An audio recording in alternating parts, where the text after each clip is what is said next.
السلام عليكم دمانتي والد السلام ميل كستو ay joogtaan wiigan bilaabanaya wax la ciyaari doona kulankii ugu weynaa Premier League kaas oo dhexmari doona Manchester United iyo Liverpool. Manchester United iyo Liverpool in ka badan 100 sano waxay isku arkaan kooxda kale inay cadawgooda tahay.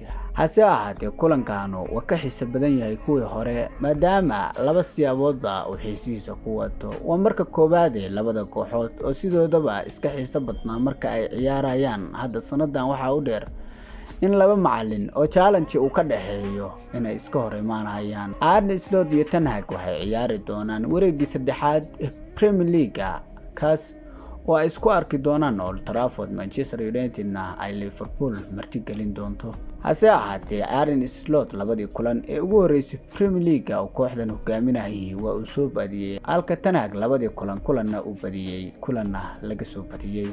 haddaba haddii aan adiga ku weydiiyo kulankan saadaalinta aad ka dhiibanayso waa maxay? saadaalintu waa noo muhiim. qofka saadaalinta saxana waan soo qaadan doonaa oo commentigiisa in ayaan ku qaban doonaa.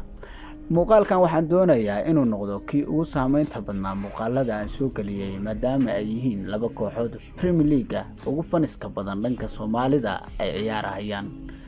mar kale waa mahadsantiin. muuqaalkaygan hadduu ku soo gaaray waxaan ka codsanayaa inaad ku soo biirto oo ka mid noqoto baaweynta aan halkan ku saaxiibnay. magacaygu waa Bila Sports.